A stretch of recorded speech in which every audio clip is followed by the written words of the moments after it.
अभी तक जो भी हमने क्लासेस हमने पढ़ी हैं तो उसमें हमने क्या देखा, हमने ये देखा कि कारक जो है सबसे पहले कौन इम्पोर्टेंट।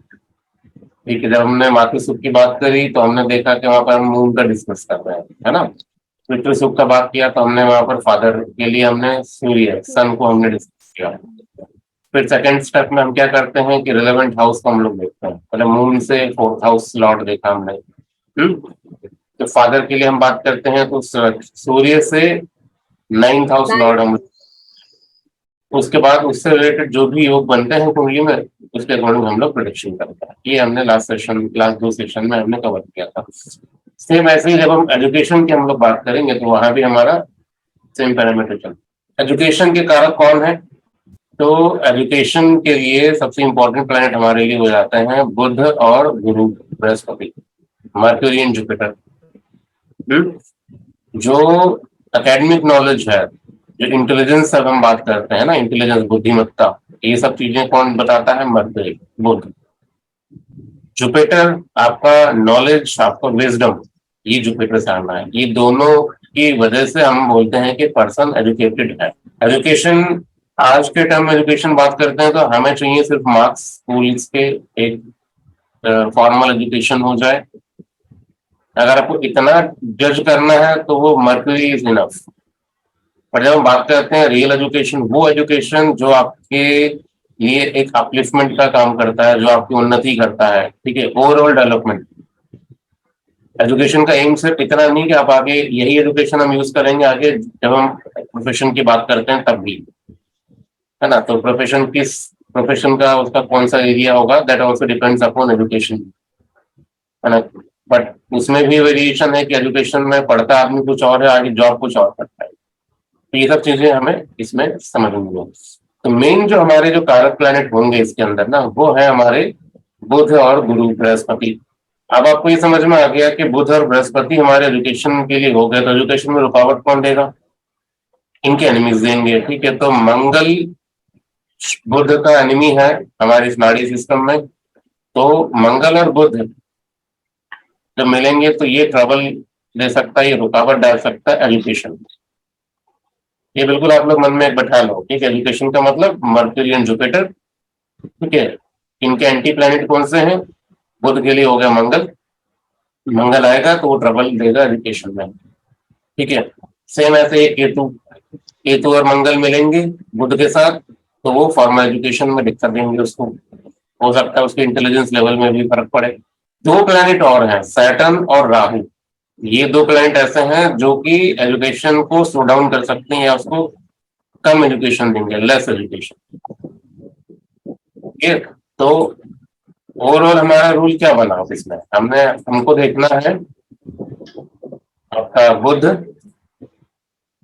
गुरु, ठीक है, एक साइड पे इनसे जुड़ी हुई जो भी कॉम्बिनेशन होंगी 1, 5, 9 हाउसेस से कॉम्बिनेशन जो बनेंगे, ठीक है।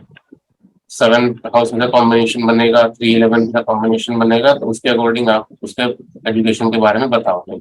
बट इन कॉम्बिनेशन में अगर मंगल कनेक्ट हो रहा है कहीं से बुध के साथ तो वो एजुकेशन में ब्रेक देगा, ठीक है। इसके साथ अगर राहु शनि कनेक्ट हो रहे हैं तो वो भी ब्रेक दे सकते हैं, वो स्लो डाउन कर देते हैं उस एजुकेशन प्रोसेस को। जब हम कहते हैं कि स्लो डाउन कर देते हैं, कौन स्लो डाउन करने के लिए यहाँ पर? शनि और राहु, ठीक है, स्पेशली शनि।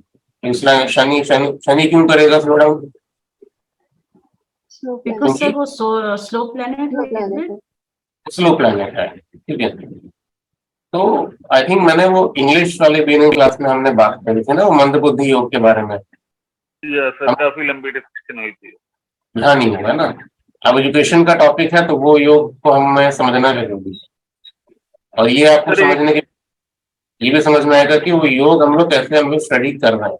सैटर्न और मर्क्यूरी, दो प्लैनेट, ये सबसे इंपॉर्टेंट प्लैनेट है। ये कॉम्बिनेशन बहुत इंपॉर्टेंट होता है, बहुत से और इसको में आपको मिलेगा, ठीक है। तो इसको हम लोग जब सैटर्न मर्क्यूरी कॉम्बिनेशन को नाड़ी ज्योतिष में हम लोग बोलते हैं मंद बुद्धि, ठीक है। ये योग बनता है मंद बुद्धि को, तो किसी की चार्ट में है ऐसा योग, ठीक है। मार्स सैटर्न मर्क्यूरी क्या एक साथ है या चैनल में है या न्यूट्रल में आ रहे हैं, ठीक है, तो इसको बोला जाता है मंद बुद्धि योग। ठीक है, बट इसको हम लोग इसका एक दूसरा वेरिएशन हम रिवर्स करता हूँ, मर्क्यूरी सैटर्न। देखिए दो चीजें हैं, दोबारा बताता हूँ मैं। शनि और बुध का योग हो गया मंदबुद्धि योग, ठीक है, और बुध और शनि का योग आता है कलमंद योग। हम दो डिफरेंट योग की हम बात करेंगे, ठीक है। पहला योग शनि और बुध का, दूसरा योग बुध और शनि का। दोनों में फर्क क्या है ये हम समझेंगे, ठीक है। तो पहला जो योग है शनि और बुध का योग, इसको हम लोग बोलते हैं मंद बुद्धि योग, ठीक है। दूसरा योग हमारा है बुध और शनि का, इसको बोलते हैं अकल मंद योग, ठीक है। आप समझो कि हम इसको बोल क्यों रहे हैं मंद बुद्धि योग। मैं कहता हूं शनि और बुध, शनि है पीछे और बुध चल रहा है आगे। मतलब डिग्री वाइज अगर आप लोग चार्ट को देखेंगे तो शनि पीछे मिलेगा आपको, लोअर डिग्री में, ठीक है। और बुध रहेगा हायर डिग्री में। मतलब शनि यहाँ पर बुध को अप्रोच कर रहा है, शनि जा रहा है बुध के पास से, ये हो जाता है मंद बुद्धि योग। डेफिनेशन क्या बोलता है, मंद प्लस बुद्धि। मंद का मतलब कौन है, शनि, मंद चलने वाला शनि, है ना। और मर्करी बुध हो गया आपका बुद्धि, हमने बोला मंद बुद्धि। इसका रिवर्स हो रहा है आगे। अब बुध पीछे चल रहा है, शनि आगे चल रहा है। मतलब बुध जो है ना वो जाके शनि को टच करने वाला है। बुध लोअर डिग्री पे है, शनि हायर डिग्री पे है। हम बोलते हैं अकल मंद योग। पहले कौन है, अकल, बुद्धि, ठीक है। और आगे कौन चल रहा है, मंद। हमने बोल दिया बुद्धि मंद योग, बुद्धिमान नहीं बोला, बुद्धि मंद योग या अकल मंद योग, ठीक है। तो जो उनकी कुंडली में अकलमंद होगा तो ये ना सोचें कि वो बहुत अच्छे हैं, क्योंकि मंद तो वहां भी है ना। फर्क इतना है कि जो मंद बुद्धि है उसमें मंद पहले आ रहा है शनि, और जो ज्यादा अकलमंद है उनके में मंद बाद में आ रहा है। पर दोनों को मंद शनि को फेस करना पड़ेगा, ठीक है। तो इसका मतलब क्या है, तो आप इस योग को समझो, ठीक है। इसमें बहुत सारी चीजें आपको योग को डिकोड करने में समझ में आएगा। तो योग हम लोग स्टडी कैसे कर रहे हैं यहाँ पर, डिग्रीज के बेसिस पे, कि कौन सा ग्रह लोअर डिग्री पे है, कौन सा हायर डिग्री पे है। लोअर डिग्री वाला ट्रेवल करके हायर डिग्री को टच करेगा, ठीक है। तो अगर आपके चार्ट में बुध शनि का योग बनता है तो केयरफुली आप देखो कि कौन आगे है कौन पीछे है, उसमें उसके अकॉर्डिंग वो डेफिनेशन आपको मिलेगा कि ये मंद बुद्धि है कि अकलमंद होगा, क्लियर। अब डेफिनेशन के अकॉर्डिंग जब हम बोलते हैं कि मंद बुद्धि, तो ये शब्द लोगों ने इतना गलत बना दिया है, तो हमें लगता है कि मंद बुद्धि मतलब वो आदमी ना बंधु सा होगा, दिमाग नहीं चलता होगा उसका, ना लो ग्रास्पिंग पावर, ऐसा ऐसा करके हम लोगों ने इसको डेफिनेशन बना दिया है। अकलमंद बोलते ही वो खुश हो आते हैं बहुत लोग, "अरे अकलमंद मैं तो अकलमंद हूँ, मेरे कुंडली में योग है", ठीक है। तो यहाँ पर कुछ अच्छा बुरे की बात नहीं है, बात ये है कि ये योग जो है मर्क्यूरी सैटर्न ये बता रहा है आप वो नॉलेज कैसे गेन करने वाले हो, आप वो नॉलेज को कैसे एक्वायर करोगे, ये पूरा प्रोसेस बता रहा है उस चार्ट में। इसलिए बहुत क्रूशियल योग है, बहुत चार्ट में मिलता है ये, ठीक है। तो अब इसको इंटरप्रिटेशन कैसे करना है, पहले मैं बात करता हूँ मंद बुद्धि की, ठीक है। सैटर्न पीछे, मर्क्यूरी आगे, सैटर्न अप्रोच कर रहा है मर्क्यूरी को, ठीक है। मर्क्यूरी बुध हो गया इंटेलिजेंस, इंटेलिजेंस है बट वो इंटेलिजेंस वेट कर रहा है वहां पर, शनि ट्रेवल करके बुध से मिलने वाला है। शनि कौन है यहाँ पर, शनि को आप ये तो बोलते हो कि मंद है, बट शनि की अपनी प्रॉपर्टीज भी है। शनि वो प्लैनेट है जो एक्सपीरियंस लेके आता है, आपके अंदर कितना एक्सपीरियंस है उस काम के लिए वो कौन बताता है, वो है शनि, ठीक है। यहाँ पर शनि पीछे मतलब एक्सपीरियंस, वो पर्सन इस योग के साथ ना कुछ एक्सपीरियंस वो लेके आ रहा है अपने साथ बाय बर्थ, ठीक है। बाय बॉर्न वो योग है उसके चार्ट में, वो शिक्षा और वो जो क्या बोलते हैं वो वो जो नॉलेज है वो उसको ना वो अपने साथ लेके आएगा भाई बर्थ में, चाहे प्रीवियस लाइफ से कहीं से, वो संस्कार के साथ वो जन्मा है। ये सैटर्न उसको एक्सपीरियंस देगा पहले से ही। उसके साथ जब वो मरकरी जब मिलता है एजुकेशन में, आपके इंटेलिजेंस में इस जन्म में, तो आप ये समझो कि ये one of the best combination हो सकता है। ठीक है, आप जिस भी फील्ड में आप जाएंगे एजुकेशन में या प्रोफेशन में ना, वहां पर आपको वो एक्सपीरियंस, जन्म जन्म का एक्सपीरियंस आप लेके आए हैं अपने साथ। इस जन्म में वो इंटेलिजेंस, वो बुद्धि डिपेंड करती है। अगर बुद्धि भ्रष्ट है तो फिर ये सैटर्न भी किसी काम का नहीं। ठीक है, अब उसका नुकसान क्या? उसका नुकसान ये होता है कि वो मंद है ना। वो ऐसा नहीं है कि आपको तुरंत मिलने वाला है, उसके लिए आपको एफर्ट करना पड़ेगा। वो बिना गाइडेंस, वो बिना पेशेंस, इसीलिए हम बोलते हैं इसका मंद बुद्धि का दिमाग बहुत स्लो चलता है। उसको चल रहा है, वो संस्कार है उसके अंदर बाय डिफॉल्ट वो है, बट वो हमको समझने की जरूरत है। वो गाइडेंस चाहिए, वो एक्टिवेशन चाहिए। जिस दिन वो क्लिक करता है एक्टिवेशन ना, तो आप देखोगे उसका लेवल समझदारी जो है ना, वो यहाँ से यहाँ पहुंच जाएगा। ठीक है, तो इसलिए डेफिनेशन पे मत जाना मंद बुद्धि के नाम पे। ये समझो कि उसके साथ कुछ तो है, वो लेके आ रहा है अपने साथ। हम उसको नहीं समझते हैं तो उसकी कैपेबिलिटीज को हम लोग सप्रेस करते हैं। उस सोसाइटी ने ऐसा ताने मार मार के उसका ऐसा बना दिया है, तो वो सेटल, वो किसी काम का नहीं होता, वो मर्क्यूरी भ्रष्ट हो जाता है वहां पर। क्योंकि मर्क्यूरी के साथ प्रॉब्लम ये है कि ये किसी के साथ भी मिल जाता है। अगर मर्क्यूरी का नेचर ऑफ स्टडी को हम क्या बोलते हैं कि मर्क्यूरी ना बेनिफिक है ना मेलेफिक है, वो जिसके साथ रहता है वैसा हो जाता है। मर्क्यूरी को हम क्या बोलते हैं, वो बच्चा है ना। अब बच्चे क्या है कि बच्चा इन्फ्लुएंस में आ जाता है किसी के भी। ऐसे सेम हमारे इंटेलेक्ट भी है, हमारी बुद्धि भी है।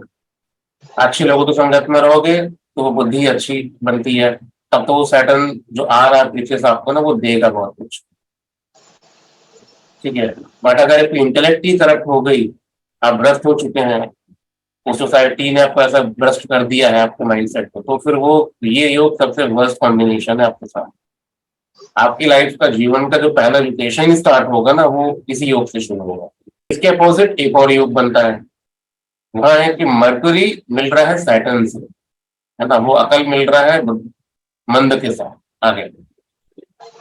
तो ऐसे लोग क्या करते हैं ना, ये अपने साथ लेके तो कुछ नहीं आते हैं, ये यहाँ ग्रो करते हैं अपने पे।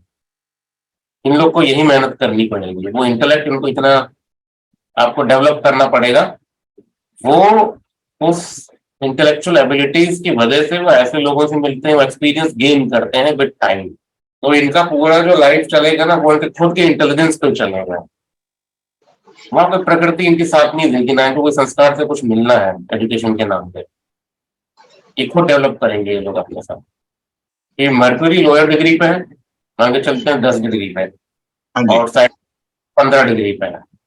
हाँ जी, ठीक, तो क्या हो रहा है यहाँ पर, बुध वो अप्रोच कर रहा है सैटर्न को, तो हाँ जो जी, लोअर रहेगा ना वो डोमिनेंट रहता है हमेशा। ठीक है, तो यहाँ पर मर्क्यूरी छू रहा है किसको, शनि को। मर्क्यूरी हाँ कौन, इंटेलेक्ट, अकल, वो जा रहा है मंद के पास, तो हम इसको बोलते हैं अकलमंद योग, है ना। तो ये पर्सन बहुत मेहनत करते हैं, ये अपना इंटेलेक्चुअल एबिलिटीज खुद बढ़ाएंगे, है ना। तो वो करके फिर वो एजुकेशन गेन करते हैं, एक्सपीरियंस गेन करते हैं। जो बट पहला योग था Saturn plus mercury, Saturn patience मांगता है, पेशेंस के साथ ना वो आपको सैटर्न देगा सब कुछ।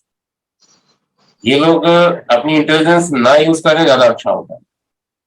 सब कुछ इनको ना बाई बार तो उसकी मिली हुई है, बट पेशेंस चाहिए, अच्छे लोगों की संगत रखें, ये लोग इंटेलेक्ट अपना स्किल रखें, शनि इनको सब कुछ देगा। और ऐसी सर चीजें गेन नहीं कर सकते अपने इंटेलेक्ट से। और दूसरे केस में जिसमें मरकरी की डिग्रीज ज्यादा आगे हैं और सैटर्न पीछे है, यानी मरकरी सैटर्न को छोड़ के आगे निकल चुका है, उसको कैसे इंटरप्रेट करेंगे?